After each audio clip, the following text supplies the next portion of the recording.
माननीय सदस्य श्री कुंदन कुमार। अध्यक्ष महोदय, मेरा प्रश्न उत्क्रमिक मध्य विद्यालय फुलकारी के बारे में था।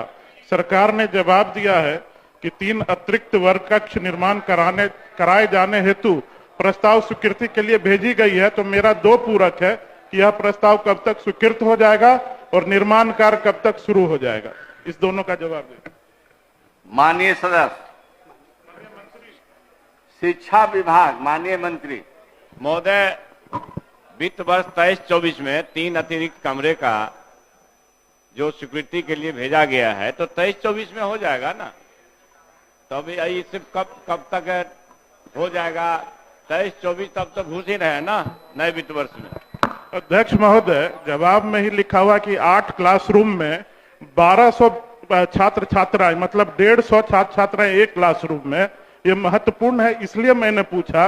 लेकिन माननीय मंत्री जी जिस तरह कह रहे हैं हो जाएगा, इसी में थोड़ा सा संवेदनशील होना चाहिए सरकार को। माननीय मंत्री महोदय, सरकार पूरी तरह से संवेदनशील है। सदस्य ने 10 कमरे का जिक्र किया है मैंने आपने कहा कि इस वित्तीय वर्ष में हो जाएगा। जो वित्त वर्ष में 23-24 में बन जाएगा महोदय।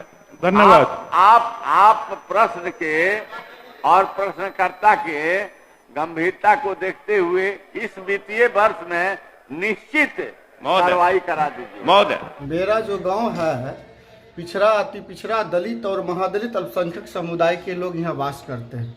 हमको नहीं लगता आज तक कोई ऐसा विधायक होंगे जो हमारे गांव का विधानसभा में आवाज़ उठाए होंगे।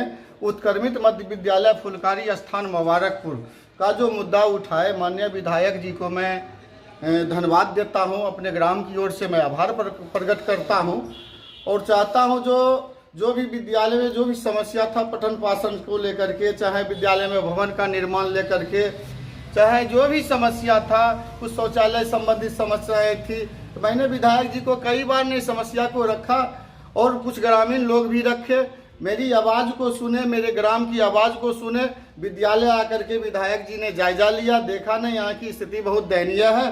तो विधायक जी को लगा नहीं यहाँ की बच्चे की आवाज़ को हमको प्रमुखता से विधानसभा में उठाना चाहिए।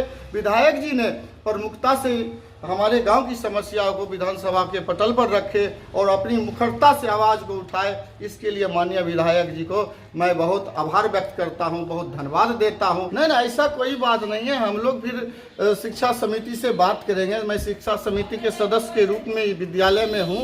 मैं प्रधानाध्यापक से भी बात करूंगा। बात करके जो वार्ड सदस्य, जो इस कार्य क्षेत्र के जो वार्ड सदस्य हैं, मैं उनसे भी बात करूंगा। जो सर्वा वो अध्यक्ष है, बात करके सर्व समिति से मैं चाहूँगा विद्यालय का बाउंड्री हो, उसका एक भवन, अच्छा भवन बने, उसका अच्छा गेट का निर्माण हो। कौन नहीं चाहता है मेरे गांव का विद्यालय का विकास हो? अगर कुछ वैसे सामाजिक तो नहीं चाहते, मैं उनके साथ खेद व्यक्त प्रकट करना चाहता हूँ। अपने बच्चे के साथ वो खिलवाड़ करना चाहते हैं, लेकिन हम चाहते हैं और मैं कुछ हमारे गाँव के जितने भी बुद्धिजीवी लोग हैं चाहते हैं विद्यालय का विकास हो, अच्छे से विद्यालय में पठन पाठन हो, सही से सुचारू रूप से विद्यालय चले। मेरे दादाजी और मेरे चाचा जो थे दोनों मिलकर के लगा। मेरा गरीब गांव है, दलित पिछड़ा की गांव है। मेरे दादा जी का नाम बिल्टू महतो, जब जमीन रजिस्ट्री की है उसमें मेरे बड़े चाचा इसमें अहम भूमिका निभाए। उनका नाम राम बहादुर महतो है।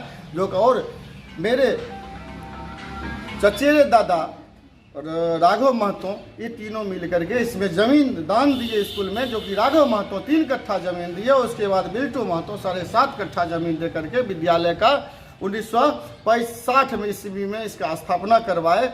इसके लिए मैं ऐसे पूर्वजों की महान आत्माओं को मैं नमन करता हूं जो मेरे गांव के विकास के लिए सोचा और अभी विद्यालय के नाम पर ये जमीन दिया।